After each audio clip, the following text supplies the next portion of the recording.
এদিকে আজকের সবচেয়ে বড় খবর, যা দেখলে রীতিমতো আপনাদের চোখ কপালে উঠে যাবে।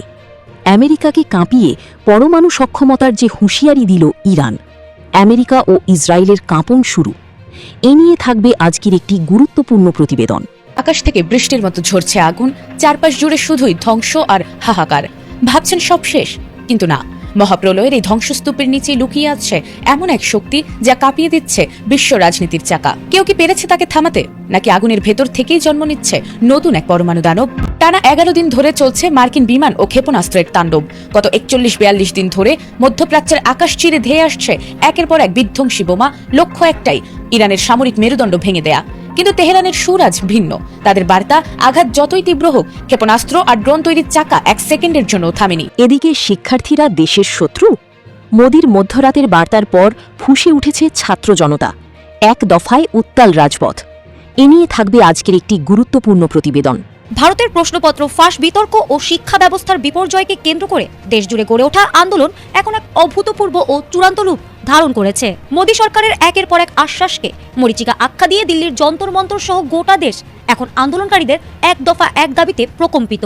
সরকারের সর্বোচ্চ মহলের নানামুখী পদক্ষেপের পরও রাজপথ ছাড়েননি শিক্ষার্থীরা, বরং তাদের এই যৌক্তিক বিদ্রোহে যুক্ত হয়েছে নতুন নতুন রাজনৈতিক ও সামাজিক সমীকরণ। বিতর্কের মুখে ভারতের প্রধানমন্ত্রী নরেন্দ্র মোদী মধ্যরাতে এক জরুরি ভিডিও বার্তায় আন্দোলনকারীদের শান্ত হওয়ার আহ্বান জানান। তিনি ফাস্ট ট্র্যাক আদালত গঠন এবং প্রশ্ন ফাঁস রোধে কঠোর আইনি পদক্ষেপের বড় বড় আশ্বাস দেন। তবে সাধারণ শিক্ষার্থী ও জনতা এই আশ্বাসকে কেবলই সময় ক্ষেপণের কৌশল হিসেবে দেখছেন।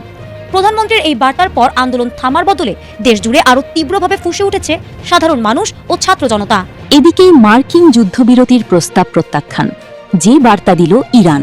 এ নিয়ে থাকবে আজকের একটি গুরুত্বপূর্ণ প্রতিবেদন। মার্কিন প্রেসিডেন্ট ডোনাল্ড ট্রাম্পের পাঠানো যুদ্ধবিরতির প্রস্তাব প্রত্যাখ্যান করেছে ইরান। ইরাকের প্রধানমন্ত্রী আলী আল জাইদির মাধ্যমে পাঠানো এই প্রস্তাব গ্রহণে আগ্রহ দেখায়নি তেহরান। শুক্রবার সংবাদ মাধ্যম দ্য নিউ ইয়র্ক টাইমস ইরানি ও ইরাকি কর্মকর্তাদের বরাতে এ তথ্য জানিয়েছে। প্রতিবেদন অনুযায়ী সম্প্রতি হোয়াইট হাউসে প্রেসিডেন্ট ডোনাল্ড ট্রাম্পের সঙ্গে বৈঠকের পর একটি উচ্চ পর্যায়ের প্রতিনিধি দল নিয়ে তেহরান সফর করেন ইরাকি প্রধানমন্ত্রী আলী আল জাইদি। সফরে তিনি ইরানের প্রেসিডেন্ট মাসুদ পেজেশকিয়ান, জ্যেষ্ঠ সমন্বয়ক ব্রিগেডিয়ার জেনারেল মোহাম্মদ বাঘের গালিবাফ এবং পররাষ্ট্রমন্ত্রী আব্বাস আরাকচির সঙ্গে বৈঠক করেন। এদিকে মোস্তফা খামেনিকে হারাতে দেবে না পুতিন। ইরান যুদ্ধ বদলে দিচ্ছে চীন ও রাশিয়া। এ নিয়ে থাকবে আজকের একটি গুরুত্বপূর্ণ প্রতিবেদন। একদিকে আমেরিকা আর বিশ্বের সবচেয়ে শক্তিশালী সামরিক শক্তি, অন্যদিকে বারবার পশ্চিমা নিষেধাজ্ঞার মুখে পড়া ইরান। স্বাভাবিকভাবেই যুদ্ধে এগিয়ে থাকার কথা ছিল আমেরিকার, কিন্তু যুদ্ধক্ষেত্রেই যেন বদলে যাচ্ছে সব হিসাব নিকাশ। ধারাবাহিকভাবে মার্কিন সামরিক ঘাঁটিগুলোতে পাল্টা হামলা চালাচ্ছে ইরান। এসব ঘাঁটিগুলোর ওপর আছড়ে পড়ছে ইরানের একের পর এক ড্রোন আর ক্ষেপণাস্ত্র। ব্যর্থ করে দিচ্ছে আমেরিকার অত্যাধুনিক প্যাট্রিয়ট থার্ডের মতো বহুস্তরীয় আকাশ প্রতিরক্ষা ব্যবস্থা। বিস্ফোরণের শব্দে কেঁপে উঠছে এসব ঘাঁটিগুলো। কিন্তু কিভাবে সম্ভব হচ্ছে এটি? তবে কি পর্দার আড়াল থেকে শুভাকাঙ্ক্ষী হিসেবে ইরানকে প্রয়োজনীয় সহায়তা দিচ্ছে মার্কিন প্রতিপক্ষ চীন এবং রাশিয়া?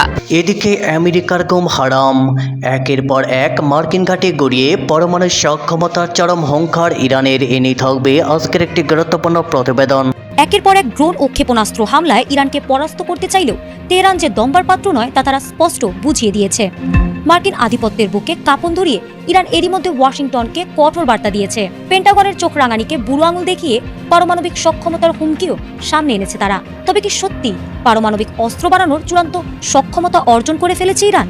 এদিকে রহস্যময় বিমানে ইয়েমেনে কি পাঠালো ইরান? বেরিয়ে এলো নতুন এক চাঞ্চল্যকর তথ্য, যা জানলে আপনাদের চোখ কপালে উঠে যাবে। এ নিয়ে থাকবে আজকের একটি গুরুত্বপূর্ণ প্রতিবেদন। মধ্যপ্রাচ্যের উত্তাল রাজনীতিতে আবারও এক ভয়ঙ্কর বিস্ফোরণের আবহ। লোহিত সাগরের বুকেও নতুন করে যুদ্ধের কালো মেঘ ঘনিয়ে আসছে। বিশ্বজুড়ে যখন নানা সমীকরণ বদলাচ্ছে, ঠিক তখনই তেহরান থেকে ইয়েমেনের উদ্দেশ্যে উড়ে গেছে এক রহস্যময় বিমান। আন্তর্জাতিক বার্তা সংস্থা রয়টার্সের চাঞ্চল্যকর এক প্রতিবেদনে বেরিয়ে এসেছে এমন সব চাঞ্চল্যকর তথ্য, যা শুনলে যে কোনো মানুষের রক্তে কাঁপন ধরিয়ে দিতে বাধ্য। চলতি মাসেই ঘটে গেছে এই গোপন ও থ্রিলার ধর্মী ঘটনা। গোপন সূত্রে জানা গেছে, ইরানের দুর্ধর্ষ কমান্ডার এবং ক্ষেপণাস্ত্র ও ড্রোনের ভয়ঙ্কর সব সরঞ্জাম সরাসরি পৌঁছে গেছে ইয়েমেনের সশস্ত্র গোষ্ঠী হুতির আস্তানায়। মধ্যপ্রাচ্যের বুকে নিজেদের প্রভাব আর আধিপত্য বজায় রাখতে তেহরান যে এবার আরও কঠোর অবস্থান নিয়েছে, এই ঘটনা তারই এক স্পষ্ট বার্তা। এদিকে সুপার পাওয়ার হয়েও ইরানের কাছে ধরাশয়ী আমেরিকা। বিশ্বকাপানো সামরিক শক্তি, তবুও ইরানে ব্যর্থ আমেরিকা। এনে থাকবে আজকের একটি গুরুত্বপূর্ণ প্রতিবেদন। বিশ্বের সবচেয়ে শক্তিশালী সেনাবাহিনী, হাজার হাজার যুদ্ধবিমান, বিশ্বের সবচেয়ে বড় নৌবহর, শত শত সামরিক ঘাঁটি, সবকিছুই আছে যুক্তরাষ্ট্রের হাতে। তবুও 5 মাস ধরে চলা ইরান যুদ্ধে যে বাস্তবতার সামনে এসেছে, সেটি আমেরিকার জন্য শুধু সামরিক নয়, সম্মানেও বড় ধাক্কা। ইরানের নৌবাহিনী কার্যত ধ্বংস হয়ে গেছে, বহু সামরিক স্থাপনা গুড়িয়ে দেওয়া হয়েছে, ক্ষেপণাস্ত্র কারখানাও বড় ধরনের ক্ষতির মুখে। কিন্তু তারপরও আমেরিকা এখনো হরমুজ প্রণালী পুরোপুরি খুলতে পারেনি। ইরানও আলোচনার টেবিলে ফিরছে না, আর তাই প্রশ্ন উঠছে, অপরাজেয় বলে পরিচিত মার্কিন সামরিক শক্তির আসল সীমাবদ্ধতা কি এবার প্রকাশ্যে চলে এলো? মধ্যরাতে হুট করে মোদির চমকপ্রদ ভিডিও বার্তা। ভারতে তীব্র আন্দোলনের মুখে অবশেষে নতি স্বীকার করলো মোদী সরকার। কি মনে হয় আপনার? কমেন্টে জানান। অন্যদিকে মধ্যপ্রাচ্যে মহাযুদ্ধের বার্তা, কুয়েত ও কাতারের মার্কিন ঘাঁটিতে ইরানের ড্রোন হামলা। তবে কি ইরানের উপর সবচেয়ে বড় সামরিক অভিযানে প্রস্তুতি নিচ্ছেন ট্রাম্প? সৌদিকে পারমাণবিক চুক্তি নিয়ে ট্রাম্পের রাজকীয় আলটিমেটাম, ইসরায়েলকে মেনে নাও নয়তো চুক্তি বাতিল। আর ইয়েমেনে সৌদির ভয়াবহ হামলায় উত্তপ্ত পুরো লোহিত সাগর। বিশ্ব রাজনীতির এই তপ্ত মুহূর্তগুলোর আসল সমীকরণ কি জানতে খবরের শেষ পর্যন্ত সাথেই থাকুন। আকাশ থেকে বৃষ্টির মতো ঝরছে আগুন, চারপাশ জুড়ে শুধুই ধ্বংস আর হাহাকার। ভাবছেন সব শেষ, কিন্তু না। মহাপ্রলয়ের এই ধ্বংসস্তূপের নিচে লুকিয়ে আছে এমন এক শক্তি যা কাঁপিয়ে দিচ্ছে বিশ্ব রাজনীতির চাকা। কেউ কি পেরেছে তাকে থামাতে, নাকি আগুনের ভেতর থেকেই জন্ম নিচ্ছে নতুন এক পরমাণু দানব? টানা 11 দিন ধরে চলছে মার্কিন বিমান ও ক্ষেপণাস্ত্রের তাণ্ডব। গত 41-42 দিন ধরে মধ্যপ্রাচ্যের আকাশ চিরে ধেয়ে আসছে একের পর এক বিধ্বংসী বোমা। লক্ষ্য একটাই, ইরানের সামরিক মেরুদণ্ড ভেঙে দেয়া। কিন্তু তেহরানের সুর আজ ভিন্ন। তাদের বার্তা, আঘাত যতই তীব্র হোক, ক্ষেপণাস্ত্র আর ড্রোন তৈরির চাকা 1 সেকেন্ডের জন্য থামেনি। কারখানা থেকে ড্রোন আর মিসাইল তৈরি হওয়া মাত্রই তা চলে যাচ্ছে সরাসরি যুদ্ধক্ষেত্রে। মার্কিন বাহিনী আকাশ চষে বেড়ালেও হদিশ পায়নি ইরানের সেই গোপন সুড়ঙ্গের। সিআইএর গোয়েন্দা রিপোর্ট বলছে, এত হামলার পরও ইরানের 70% ক্ষেপণাস্ত্রের মজুদ একদম অক্ষত। যুক্তরাষ্ট্র যখন কোটি কোটি ডলার খরচ করে এই ড্রোন ঠেকাতে ব্যস্ত, ইরান তখন স্বল্প খরচে আমেরিকার অর্থনীতিতে চাপ বাড়িয়েই চলেছে। কিন্তু আসল চমক তো অন্য জায়গায়। মার্কিন বাহিনী যখন দক্ষিণ পশ্চিমাঞ্চলের দারকোভিন পারমাণবিক বিদ্যুৎ কেন্দ্রে আঘাত হানল, তখন ইরান দেখালো তার আসল রূপ। তারা স্পষ্ট জানিয়ে দিল, তাদের পারমাণবিক স্বপ্ন ধুলোয় মিশিয়ে দেয়া অসম্ভব। পাহাড়ের শত শত ফুট গভীরে গ্রানাইট পাথরের নিচে সুরক্ষিত বাংকারে সগৌরবে ঘুরছে হাজার হাজার অত্যাধুনিক সেন্ট্রিফিউজ। পশ্চিমা গোয়েন্দাদের কপালে চিন্তার ভাঁজ ফেলে আন্তর্জাতিক অস্ত্র নিয়ন্ত্রণ সংস্থা জানাচ্ছে, এত কিছুর পরেও ইরানের হাতে এখন মজুদ আছে 10টিরও বেশি পারমাণবিক বোমা তৈরির উপযোগী উচ্চ সমৃদ্ধ ইউরেনিয়াম। পশ্চিমা চাপ বাড়লে যে কোনো মুহূর্তে ইরান ইউরেনিয়াম সমৃদ্ধকরণকে নিয়ে যেতে পারে বোমা তৈরির চূড়ান্ত 90% দোরগোড়ায়। জাতিসংঘের পরমাণু পর্যবেক্ষণ সংস্থার প্রধান রাফায়েল গ্রোসি বারবার পরিদর্শনের আকুতি জানালেও ইরান তার দরজা খোলেনি। ইরান জানিয়ে দিয়েছে, ইউরেনিয়াম সমৃদ্ধ করতে ইরান কারো অনুমতির তোয়াক্কা করে না। ইরানের এই অনমনীয় পরমাণু সক্ষমতার হুঙ্কার কাঁপিয়ে দিয়েছে রিয়াদকেও। মধ্যপ্রাচ্যের শক্তির ভারসাম্য ধরে রাখতে তড়িঘড়ি করে যুক্তরাষ্ট্র সৌদি আরবের সাথে সই করেছে 30 বছর মেয়াদী পরমাণু চুক্তি। কারণ সৌদি যুবরাজ মোহাম্মদ বিন সালমান আগেই হুঁশিয়ারি দিয়েছিলেন, তেহরান পরমাণু বোমা বানালে রিয়াদও হাত গুটিয়ে বসে থাকবে না। ইরান মুখে বলছে তারা শান্তিপূর্ণ পারমাণবিক প্রযুক্তি চায়, কিন্তু যুদ্ধের এই অগ্নিকুণ্ডে দাঁড়িয়ে তারা আজ বিশ্বের সামনে এক থ্রেশহোল্ড স্টেট বা পরমাণু অস্ত্রের দ্বার প্রান্তে থাকা মহাশক্তি। মার্কিন বোমারু বিমানগুলো যখন আকাশে চক্কর কাটছে মাটির গভীর থেকে, তখন পারমাণবিক মহাপ্রলয়ের জানান দিচ্ছে তেহরান। ভারতের প্রশ্নপত্র ফাঁস বিতর্ক ও শিক্ষা ব্যবস্থার বিপর্যয়কে কেন্দ্র করে দেশজুড়ে গড়ে ওঠা আন্দোলন এখন এক অভূতপূর্ব ও চূড়ান্ত রূপ ধারণ করেছে। মোদী সরকারের একের পর এক আশ্বাসকে মরীচিকা আখ্যা দিয়ে দিল্লির যন্তর মন্তর সহ গোটা দেশ এখন আন্দোলনকারীদের এক দফা এক দাবিতে প্রকম্পিত।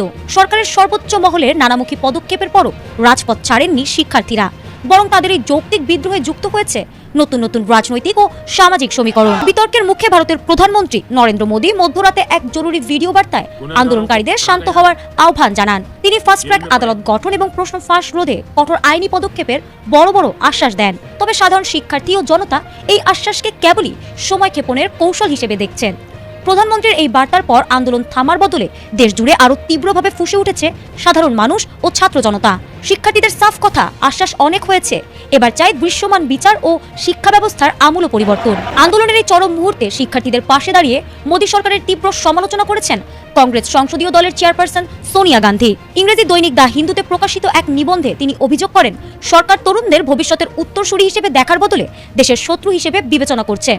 20 জুলাইয়ের শান্তিপূর্ণ আন্দোলনে লাঠিচার্জ ও টিয়ার গ্যাসের নিষ্ঠুরতাকে কলঙ্কের দিন আখ্যা দিয়ে তিনি বলেন, আলোচনার পরিবর্তে বল প্রয়োগই এই সরকারের একমাত্র চরিত্র।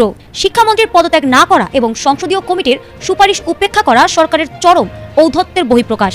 আন্দোলনের মাঠে সবচেয়ে চমকপ্রদ মোড় এনেছে ককরোচ জনতা পার্টির প্রতিষ্ঠাতা অভিজিৎ দীপকের এক ভিন্নধর্মী আহ্বান। তিনি বর্তমান কেন্দ্রীয় শিক্ষামন্ত্রী ধর্মেন্দ্র প্রধানকে দিল্লির যন্তর মন্তরের রাজপথে এসে সরাসরি শিক্ষার্থীদের এই আন্দোলনে যোগ দেওয়ার আহ্বান জানিয়েছেন। তিনি মনে করিয়ে দেন 1997 সালে উড়িষ্যায় যখন প্রশ্নপত্র ফাঁস হয়েছিল তখন ধর্মেন্দ্র প্রধান নিজেই একজন তরুণ ছাত্রনেতা হিসেবে 1,500 শিক্ষার্থী নিয়ে রাজপথে তীব্র প্রতিবাদ করেছিল। সিজেপি প্রতিষ্ঠাতা বলেন শিক্ষামন্ত্রীর উচিত তার নিজের অতীতকে স্মরণ করে আজ মন্ত্রিত্বের চেয়ার ছেড়ে শিক্ষার্থীদের যন্ত্রণার পাশে এসে দাঁড়ানো। সেই সাথে আন্দোলনকারীরা স্পষ্ট জানিয়ে দিয়েছেন কোনো মন্ত্রীর বদ্ধ ঘরের বিলাসবহুল বাসভবনে আর কোনো আলোচনাই হবে না। আলোচনার একমাত্র স্থান হবে উন্মুক্ত রাজপথ বা যন্তর মন্তর।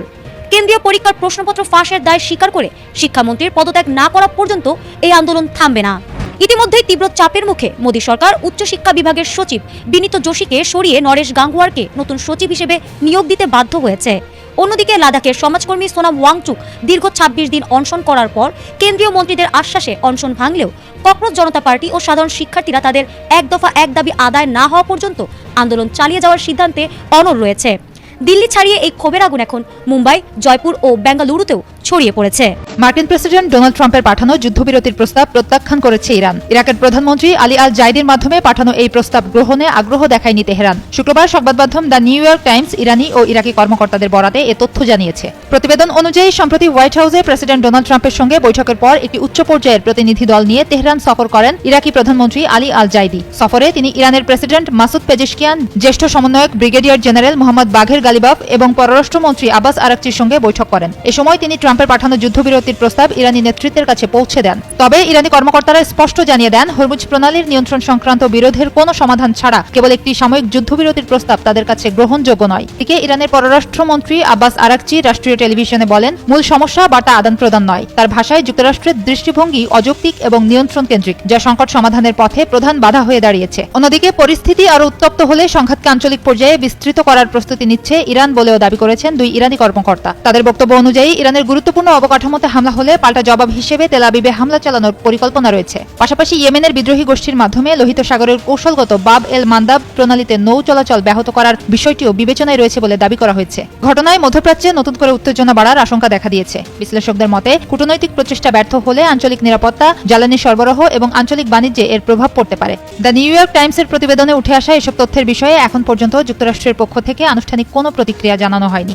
একদিকে আমেরিকা আর বিশ্বের সবচেয়ে শক্তিশালী সামরিক শক্তি, অন্যদিকে বারবার পশ্চিমা নিষেধাজ্ঞার মুখে পড়া ইরান। স্বাভাবিকভাবেই যুদ্ধে এগিয়ে থাকার কথা ছিল আমেরিকার, কিন্তু যুদ্ধক্ষেত্রেই যেন বদলে যাচ্ছে সব হিসাব নিকাশ। ধারাবাহিকভাবে মার্কিন সামরিক ঘাঁটিগুলোতে পাল্টা হামলা চালাচ্ছে ইরান। এসব ঘাঁটিগুলোর ওপর আছড়ে পড়ছে ইরানের একের পর এক ড্রোন আর ক্ষেপণাস্ত্র। ব্যর্থ করে দিচ্ছে আমেরিকার অত্যাধুনিক প্যাট্রিয়ট থার্ডের মতো বহুস্তরীয় আকাশ প্রতিরক্ষা ব্যবস্থা। বিস্ফোরণের শব্দে কেঁপে উঠছে এসব ঘাঁটিগুলো। কিন্তু কিভাবে সম্ভব হচ্ছে এটি? তবে কি পর্দার আড়াল থেকে শুভাকাঙ্ক্ষী হিসেবে ইরানকে প্রয়োজনীয় সহায়তা দিচ্ছে মার্কিন প্রতিপক্ষ চীন এবং রাশিয়া? যুক্তরাষ্ট্রের একের পর এক হামলার পাল্টা জবাব দিচ্ছে ইরান। একযোগে হামলা চালিয়েছে মধ্যপ্রাচ্যে মার্কিন মিত্র হিসেবে পরিচিত 4টি দেশ জর্ডান, বাহরাইন, কুয়েত এবং ইরাকে। অপারেশন সাইকের 24তম ওয়েভের অংশ হিসেবে সমন্বিত অভিযান পরিচালনা করছে ইরানি সেনাবাহিনী ও ইসলামিক বিপ্লবী গার্ড কোর IRGC। ধারণা করা হচ্ছে উপসাগরীয় এসব মার্কিন ঘাঁটিগুলোতে হামলা চালাতে ইরানকে সহায়তা দিচ্ছে রাশিয়া। হামলার লক্ষ্যবস্তু করছে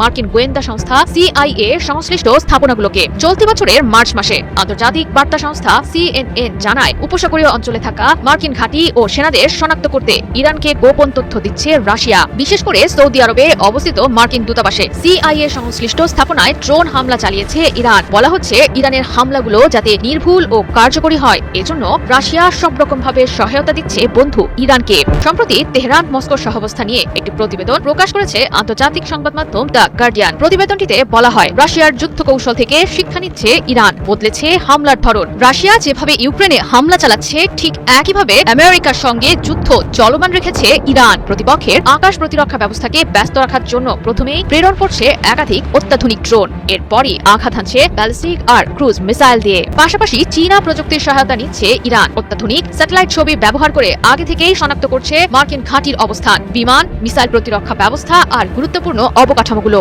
মূলত পশ্চিমা বিরোধী মনোভাব থেকে ইরান, রাশিয়া এবং চীনের মধ্যে আছে এক্সেস অফ হিবল বা বোঝাপড়ার সম্পর্ক। ইউরোপ ও এশিয়া থেকে আমেরিকার মনোযোগ কমাতে রাশিয়া ও চীনের উদ্দেশ্য মধ্যপ্রাচ্যে আমেরিকাকে ব্যস্ত রাখা। পাশাপাশি ইরানের সঙ্গে ঘনিষ্ঠতা বৃদ্ধি করার মাধ্যমে রাশিয়া ও চীন চাইছে মধ্যপ্রাচ্যে নিজেদের প্রভাব আগের চেয়ে বৃদ্ধি করতে। একের পর এক ড্রোন ও ক্ষেপণাস্ত্র হামলায় ইরানকে পরাস্ত করতে চাইলেও তেহরান যে দমবার পাত্র নয় তা তারা স্পষ্ট বুঝিয়ে দিয়েছে। মার্কিন আধিপত্যের বুকে কাঁপন ধরিয়ে ইরান এরই মধ্যে ওয়াশিংটনকে কঠোর বার্তা দিয়েছে। পেন্টাগনের চোখ রাঙানিকে বুড়ো আঙুল দেখিয়ে পারমাণবিক সক্ষমতার হুমকিও সামনে এনেছে তারা। তবে কি সত্যি পারমাণবিক অস্ত্র বানানোর চূড়ান্ত সক্ষমতা অর্জন করে ফেলেছে ইরান? এই প্রশ্ন এখন বিশ্ব রাজনীতিতে তুঙ্গে। এরই মধ্যে কুয়েত ও কাতারের মার্কিন ঘাঁটিগুলোতে ইরানের Islamic revolutionary guard corps IRGC নজিরবিহীন তাণ্ডব চালিয়েছে।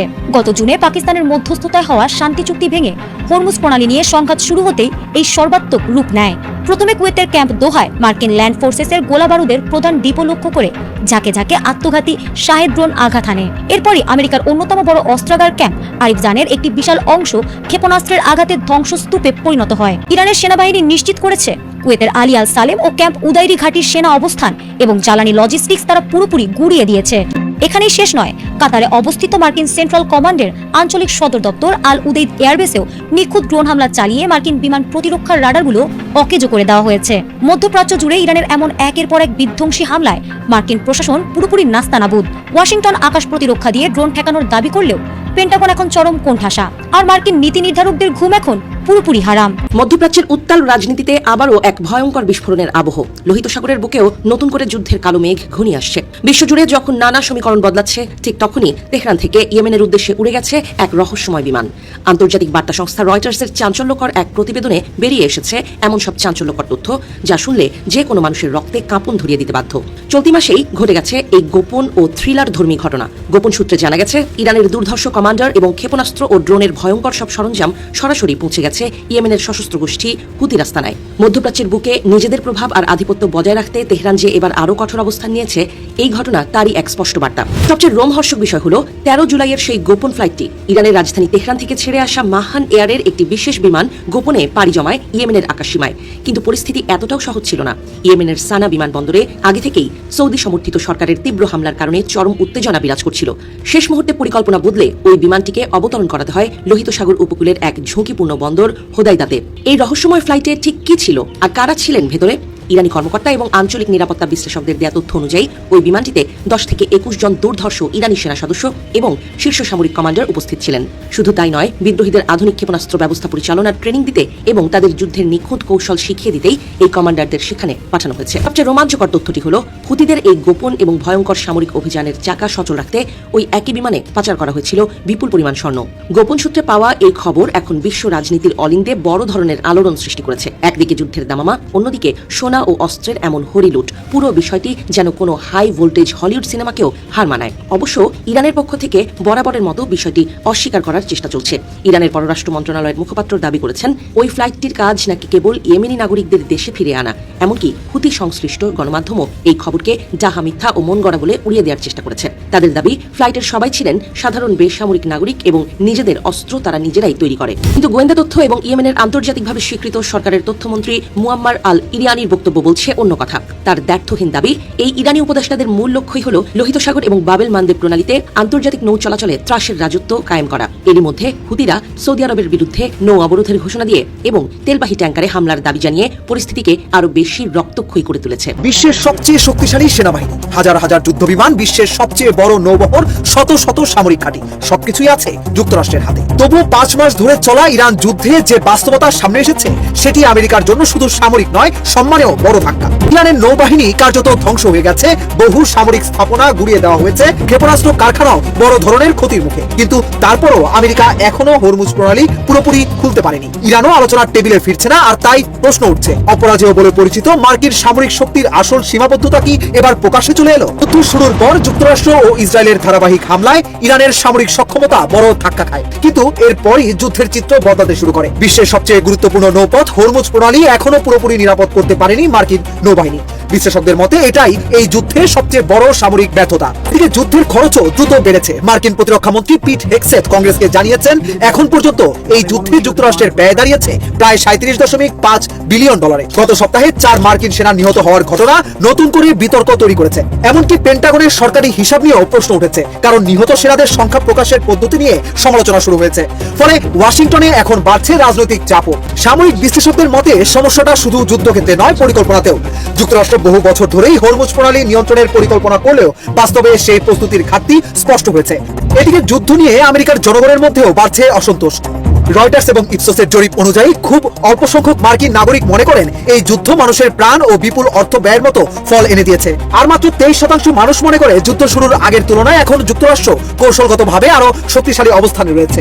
সামরিক শক্তির বিচারে যুক্তরাষ্ট্র এখনো বিশ্বের সবচেয়ে ক্ষমতাধর দেশ, কিন্তু ইরান যুদ্ধ দেখিয়ে দিয়েছে আধুনিক যুদ্ধে শুধু উন্নত অস্ত্র বা বিপুল সেনা শক্তি থাকলেই বিজয় নিশ্চিত হয় না। কৌশল, রাজনৈতিক সিদ্ধান্ত এবং দীর্ঘমেয়াদী পরিকল্পনা সব মিলিয়েই নির্ধারিত হয় শেষ ফলাফল। আর সেই কারণেই 5 মাসের এই সংঘাত শুধু ইরান আমেরিকার যুদ্ধ নয়, এটি এমন একটি যুদ্ধ যা বিশ্বের সবচেয়ে শক্তিশালী সামরিক শক্তির সক্ষমতা, সীমাবদ্ধতা এবং বৈশ্বিক প্রভাব সবকিছুকেই নতুন করে প্রশ্নের মুখে দাঁড় করিয়েছে। মধ্যরাতে হুট করে মোদির চমকপ্রদ ভিডিও বার্তা, ভারতে তীব্র আন্দোলনের মুখে অবশেষে নতি স্বীকার করল মোদী সরকার। কি মনে হয় আপনার, কমেন্টে জানান। অন্যদিকে মধ্যপ্রাচ্যে মহাযুদ্ধের বার্তা, কুয়েত ও কাতারের মার্কিন ঘাঁটিতে ইরানের ড্রোন হামলা। তবে কি ইরানের উপর সবচেয়ে বড় সামরিক অভিযানে প্রস্তুতি নিচ্ছেন ট্রাম্প? সৌদিকে পারমাণবিক চুক্তি নিয়ে ট্রাম্পের রাজকীয় আলটিমেটাম, ইসরায়েলকে মেনে নাও নয়তো চুক্তি বাতিল। আর ইয়েমেনে সৌদির ভয়াবহ হামলায় উত্তপ্ত পুরো লোহিত সাগর। বিশ্ব রাজনীতির এই তপ্ত মুহূর্তগুলোর আসল সমীকরণ কি জানতে খবরের শেষ পর্যন্ত সাথেই থাকুন। মধ্যরাতে মোদির ভিডিও বার্তা ও শিক্ষা ব্যবস্থার সংস্কারের আশা। গত সপ্তাহ থেকে শুরু হওয়া ভারতে প্রশ্নমত ফাঁস ও পরীক্ষা ব্যবস্থার সংস্কার নিয়ে দেশ জুড়ে আন্দোলন ও অসন্তোষের তৈরি হয়েছে। এরই প্রেক্ষাপটে ভারতের প্রধানমন্ত্রী নরেন্দ্র মোদী ইনস্টাগ্রামে আজ 25শে জুলাই মধ্যরাতে প্রকাশিত এক ভিডিও বার্তায় তরুণ ও শিক্ষার্থীদের ইতিবাচক সাড়া ও গুরুত্বপূর্ণ পরামর্শ দেওয়ার জন্য আন্তরিক ধন্যবাদ জানিয়েছেন। এর আগের দিন তিনি জানান, প্রশ্নপত্র ফাঁসের মতো অপরাধের সঙ্গে জড়িতদের বিরুদ্ধে দ্রুত বিচার নিশ্চিত করতে ফাস্ট ট্র্যাক আদালত গঠন ও কঠোর শাস্তির বিধান রেখে মন্ত্রিসভায় একটি খসড়া বিল উত্থাপন করা হবে। আগামী সপ্তাহে তা সংসদে পাশের চেষ্টা করা হবে বলেও আশ্বাস দেন তিনি। মোদী স্বীকার করেন, প্রশ্নপত্র ফাঁস লাখ লাখ শিক্ষার্থী ও তাদের পরিবারের জন্য অত্যন্ত কষ্টের। ইতিপূর্বে সরকার অভিযুক্তদের গ্রেপ্তার করেছে এবং প্রায় 22 লাখ শিক্ষার্থীকে পুনরায় পরীক্ষা দেওয়ার সুযোগ দিয়েছে, যার ফলাফল সম্প্রতি প্রকাশিত হয়েছে। বন্ধুরা, একটি ঘোষণা, সর্বশেষ খবরের ভেতরের খবর পেতে সাবস্ক্রাইব করুন আমাদের নতুন চ্যানেল খবর সংযোগ রিলস এবং জনপ্রিয় ইউটিউব চ্যানেল খবর সংযোগ টক শোতে। লিঙ্ক দেওয়া আছে স্ক্রিনে, আশা করি পাশেই থাকবেন। শিক্ষামন্ত্রী পদত্যাগের দাবিতে বিক্ষোভ ও রাজনৈতিক সিদ্ধান্ত। ভারতের শিক্ষা ব্যবস্থার এই অনিয়মের প্রতিবাদে কেন্দ্রীয় শিক্ষামন্ত্রী ধর্মেন্দ্র প্রধানের পদত্যাগের দাবিতে সোচ্চার রয়েছে বিরোধী দলগুলো। বিশেষ করে ককরোচ জনতা পার্টি সিজেপি সরকারের শীর্ষ প্রতিনিধিদের সাথে গত বৃহস্পতিবার বৈঠকের প্রধান দাবি হিসাবে শিক্ষামন্ত্রীর পদত্যাগ চান। পাশাপাশি আন্দোলনে ক্ষতিগ্রস্ত পরিবারগুলোকে ক্ষতিপূরণ দেওয়া এবং শান্তিকামী শিক্ষার্থীদের বিরুদ্ধে করা মামলা প্রত্যাহারের দাবি জানানো হয়। সরকার ক্ষতিপূরণ ও মামলা না দেওয়ার বিষয়ে ইতিবাচক সাড়া দিলেও শিক্ষামন্ত্রী পদত্যাগের বিষয়ে সিদ্ধান্ত নিতে একদিন সময় চেয়েছে। নির্ধারিত সময়ে পদত্যাগ না হলে আরও কঠোর আন্দোলনের হুমকি দিয়েছে সিজেপি। অপরদিকে রাজনৈতিক অঙ্গনে অন্য ঘটনার জোয়ারে বিজেপির পাঞ্জাব প্রদেশের নেতা এবং কেন্দ্রীয় প্রতিমন্ত্রী রভনীত সিং বিট্টু পদত্যাগ করেছেন। আগামী বিধানসভা নির্বাচনে পাঞ্জাবে বিজেপির অবস্থান শক্ত করার লক্ষ্যে তিনি এই পদত্যাগ করেছেন বলে জানা গেছে। মার্কিন ইরান সংঘাত ও মধ্যপ্রাচ্যের ড্রোন হামলার দাবি। ইরানের উপর যুক্তরাষ্ট্রের নতুন সামরিক অভিযানের প্রস্তুতি নিয়ে মধ্যপ্রাচ্যে তীব্র উত্তেজনা বিরাজ করছে। মার্কিন প্রেসিডেন্ট ডোনাল্ড ট্রাম্প হোয়াইট হাউসে গতকাল 24শে জুলাই সাংবাদিকদের জানান, ইরানের উপর বড় ধরনের সামরিক হামলা চালানো হবে কিনা সে বিষয়ে এখনো চূড়ান্ত সিদ্ধান্ত হয়নি, তবে বিষয়টি বিবেচনাধীন রয়েছে। তিনি আরো বলেন, ইরান এখন তাদের সঙ্গে আলোচনাকে আগের চেয়ে বেশি গুরুত্ব দিচ্ছে। এটা আবার আরেকটি তার টুইটের মতো মিথ্যা কথা। ট্রাম্প দাবি করেন, কোনো পদক্ষেপ নেওয়া হলে তা হবে অতীতের সব অভিযানের চেয়ে বড়। তবে এই চরম উত্তেজনার মধ্যে ইরানের সেনাবাহিনী দাবি করেছে তারা কুয়েত ও কাতারে অবস্থিত মার্কিন সামরিক ঘাঁটিতে আরাস ড্রোন দিয়ে সফল হামলা চালিয়েছে। যুক্তরাষ্ট্রের শত্রুতামূলক কর্মকাণ্ডের জবাবে ক্যাম্প উদাইরি, দোহা ক্যাম্প এবং ক্যাম্প আরিফজানে মার্কিন সরঞ্জাম ও বাহিনীকে লক্ষ্য করে এই হামলা পরিচালিত হয়েছে বলে জানায় ইরানি মাধ্যম। এর আগেও বাহরাইন ও জর্ডানের মার্কিন ঘাঁটিতে অনুরূপ হামলার দাবি করেছিল তারা। বন্ধুরা, আপনারাই বলেন, ইরান যদি এখন মরিয়া হয়ে গেছে একটা বৈঠক করার জন্য, তাহলে এই হামলাগুলো তারা কন্টিনিউ রাখছে কেন? হামলা বলে ভুল হবে। ইরানের উপরে আগে হামলা হচ্ছে, পরবর্তীতে তারা এটা প্রতি হামলা চালাচ্ছে। ইরান কখনো প্রথমে হামলা চালায় না। সৌদির সঙ্গে মার্কিন পারমাণবিক চুক্তি ও নতুন শর্ত। মার্কিন যুক্তরাষ্ট্র ও সৌদি আরবের মধ্যে বেশ কিছুদিন ধরে বহু বিলিয়ন ডলারের বেসামরিক পারমাণবিক চুক্তি স্বাক্ষরের আলোচনা চলছিল। তবে মার্কিন প্রেসিডেন্ট ডোনাল্ড ট্রাম্প এই চুক্তিতে নতুন এক রাজকীয় শর্ত জুড়ে দিয়েছে। তিনি পরিষ্কার ভাষায় জানিয়ে দিয়েছেন, সৌদি আরব যদি ইসরায়েলের সঙ্গে কূটনৈতিক সম্পর্ক স্বাভাবিক না করে এবং আব্রাহাম আরকটসে যোগ না দেয়, তবে তাদের সাথে প্রস্তাবিত পারমাণবিক সহযোগিতা চুক্তি কার্যকর হবে না। তাহলে গত বৃহস্পতিবার কেন সিগনেচার করলেন ডোনাল্ড ট্রাম্প? 30 বছরের চুক্তি, তার চুক্তির কি কোনো দাম নেই? তার সিগনেচারের কি কোনো দাম নেই? ইরান তো তাহলে ঠিকই বলে মার্কিন যুক্তরাষ্ট্রকে বিশ্বাস করা যায় না। আপনারাই বলুন, কমেন্টে জানান। মার্কিন প্রশাসন নিশ্চিত করেছে এটি পুরোপুরি বেসামরিক প্রযুক্তিতে থাকবে এবং মার্কিন ঠিকাদারদের নিয়ন্ত্রণে পরিচালিত হবে, যাতে ইউরেনিয়াম সমৃদ্ধকরণের সুযোগ না থাকে। ইসরায়েলের সিদ্ধান্তকে স্বাগত জানালেও সৌদি আরব তাৎক্ষণিক কোনো প্রতিক্রিয়া জানায়নি। রিয়াদ দীর্ঘদিন ধরে বলে আসছে, স্বাধীন ফিলিস্তিন রাষ্ট্র গঠনের স্পষ্ট রূপরেখা না হওয়া পর্যন্ত তারা ইসরায়েলকে কূটনৈতিক স্বীকৃতি দেবে না। উপরে সৌদি আরব, ইউএই, কুয়েত এরা সবাই ইসরায়েলের সাথে ব্যবসা করে ভেতরে। ওদিকে তুরস্কের একই অবস্থা। ইয়েমেনে সৌদি হামলা ও প্রতিরোধ যোদ্ধাদের পাল্টা কঠোর জবাব। মধ্যপ্রাচ্যের সংঘাত আঞ্চলিক আকার ধারণ করার মধ্য দিয়ে ইয়েমেনের প্রতিরোধ যোদ্ধাদের নিয়ন্ত্রিত হোদাইদা বন্দর নগরীতে ব্যাপক বিমান হামলা চালিয়েছে সৌদি আরব। ইয়েমেনের প্রতিরোধ যোদ্ধাদের যে সরকার আছে তাদের দাবি অনুযায়ী কামারান দ্বীপ ও এর সংলগ্ন টেলিকম স্থাপনায় চালানো এই হামলা ছিল রিয়াদের চরম উস্কানিমূলক পদক্ষেপ। হোদাইদা বন্দরটি ইয়েমেনের বেসামরিক জনগণের ত্রাণ ও বাণিজ্য আসার প্রধান পথ হওয়ায় এই হামলাকে বিপজ্জনক হিসেবে দেখছে ইয়েমেন। এর জবাবে সৌদি আরবকে মারাত্মক পরিণতি ভোগ করতে হবে বলে হুঁশিয়ারি দিয়েছে তারা। কিছুদিন আগেই লোহিত সাগরে অবরুদ্ধ করার অংশ হিসাবে কয়েকটি সৌদি তেলবাহী ট্যাঙ্কারে ড্রোন ও ক্ষেপণাস্ত্র হামলা চালিয়েছিল প্রতিরোধ যোদ্ধারা। অন্যদিকে সৌদি নেতৃত্বাধীন সামরিক জোট জানিয়েছে আন্তর্জাতিক নৌপথে এই ইয়েমেনের প্রতিরোধ যোদ্ধাদের বেপরোয়া ও কাপুরুষোচিত হামলা বন্ধ করতেই তারা প্রয়োজনীয় কঠোর সামরিক ব্যবস্থা গ্রহণ করে চলেছে। বন্ধুরা, একদিকে মোদীর শিক্ষা ব্যবস্থা নজিরবিহীন সংকট, অন্যদিকে ট্রাম্পের একচ্ছত্র আধিপত্যের রাজনীতি আর মধ্যপ্রাচ্যের থমথমে যুদ্ধের কালমে বিশ্ব রাজনীতি কিন্তু এখন এক চরম মোড়ে দাঁড়িয়ে। প্রশ্ন হচ্ছে, ট্রাম্পের আলটিমেটাম মেনে কি সৌদি আরব শেষ পর্যন্ত ইসরায়েলকে মেনে নেবে, নাকি মধ্যপ্রাচ্যে শুরু হতে যাচ্ছে এক প্রলয়ঙ্কারী মহাযুদ্ধ? আর ভারতে শিক্ষার্থীদের এই আন্দোলন কি রূপ নেবে সরকার পতনের নতুন কোনো রাজনীতিতে? আপনার কি মনে হয়? আপনার মূল্যবান মতামতটি কমেন্ট বক্সে লিখে জানাতে ভুলবেন না।